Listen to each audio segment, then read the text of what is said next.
पाकिस्तान इस समय एक बार फिर अपने ही बनाए कट्टरपंथी संगठनों के जाल में फंस चुका है। लाहौर में इस हफ्ते हुई भीषण हिंसा में तहरीके लब्बैक पाकिस्तान यानी टीएलपी के 11 कार्यकर्ताओं के मारे जाने का दावा किया गया है। यह दावा किसी और ने नहीं बल्कि खुद संगठन के प्रमुख साद रिजवी ने किया है, जिन्होंने पंजाब पुलिस पर उनके समर्थकों के खिलाफ गोलियां चलाने और घायलों को इलाज न देने जैसे गंभीर आरोप लगाए हैं। इस घटना के बाद पूरे पंजाब प्रांत में हालात तनावपूर्ण बने हुए हैं। लाहौर, इस्लामाबाद, रावलपिंडी और अन्य शहरों में इंटरनेट सेवाएं बंद कर दी गई हैं। हाईवे बंद हैं और राजधानी में लॉकडाउन जैसे हालात बन चुके हैं। लाहौर में हिंसा की शुरुआत तब हुई जब पंजाब पुलिस ने टीएलपी प्रमुख साद रिजवी के घर पर छापा मारा। पुलिस उन्हें इजराइल गाजा युद्ध विराम के खिलाफ प्रस्तावित प्रदर्शन से पहले हिरासत में लेना चाहती थी। दरअसल साद रिजवी ने 10 अक्टूबर को जुमे की नमाज के बाद इस्लामाबाद स्थित अमेरिकी दूतावास तक मार्च निकालने का ऐलान किया था, जिसे गाजा के साथ विश्वासघात के खिलाफ निर्णायक विरोध बताया गया था। पुलिस की कार्रवाई के बाद टीएलपी समर्थकों का गुस्सा फूट पड़ा और वे सड़कों पर उतर आए। लाहौर, इस्लामाबाद और पेशावर को जोड़ने वाले अहम राजमार्ग बंद कर दिए गए।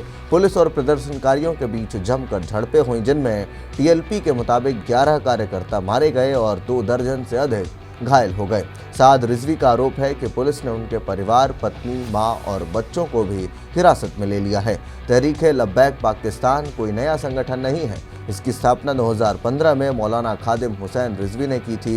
यह संगठन पैगंबर मोहम्मद की खात्म-ए-नबुव्वत यानी अंतिमता के सिद्धांत को लेकर कट्टर रुख अपनाता है और इसी मुद्दे पर जनता को भड़काता रहा है।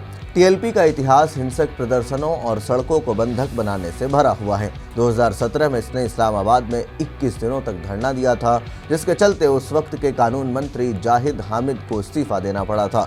सबसे चौंकाने वाली बात यह है कि संगठन को पाकिस्तानी सेना और खुफिया एजेंसी आईएसआई का पूरा संरक्षण मिला। मानवाधिकार कार्यकर्ता आरिफ आजकिया के अनुसार टीएलपी को पाक सेना ने इसलिए खड़ा किया था ताकि वो नागरिक सरकारों पर दबाव बना सके और राजनीति को अपने हिसाब से मोड़ सके। 2021 में जब इमरान खान की सरकार थी, तब टीएलपी के मुखिया साद रिजवी को आतंकवाद निरोधी कानून के तहत गिरफ्तार किया गया था।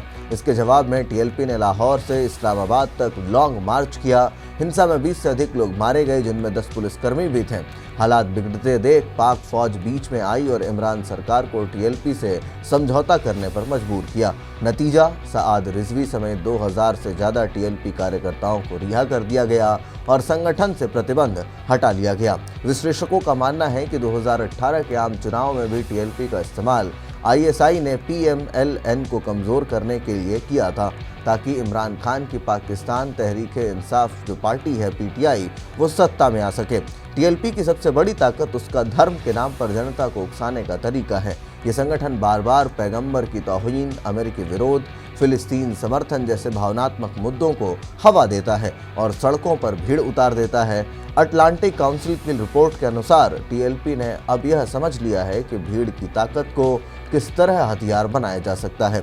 कभी सरकार को ब्लैकमेल करने के लिए, कभी अंतर्राष्ट्रीय स्तर पर पाकिस्तानी नीति को प्रभावित करने के लिए। आज पाकिस्तान में जो हालात हैं वो एक पुरानी कहावत को सही साबित करती है, जो बोएगा वही काटेगा। टीएलपी जैसे संगठनों को पैदा करके, उन्हें संरक्षण देकर और समय समय पर इस्तेमाल करके पाकिस्तान ने जो जहर बोया, अब वह उसका पीछा कर रहा है। लाहौर में पुलिस और प्रदर्शनकारियों के बीच जारी हिंसा, इंटरनेट बैन, बंद रास्ते, राजधानी का घेराव, ये सब किसी बाहरी दुश्मन का किया नहीं है। यह पाकिस्तान की अपनी ही नीतियों का नतीजा है। मानवाधिकार कार्यकर्ता अमजद अयूब मिर्जा कहते हैं, पाकिस्तान ने दशकों तक धर्म को हथियार बनाया है और अब वही हथियार उसकी छाती छलनी कर रहा है। टीएलपी अब सिर्फ एक राजनीतिक या धार्मिक संगठन नहीं रहा, बल्कि ये एक ऐसी ताकत बन चुका है जो पाकिस्तान के संवैधानिक ढांचे, कानून व्यवस्था और स्थायित्व को चुनौती दे रहा है।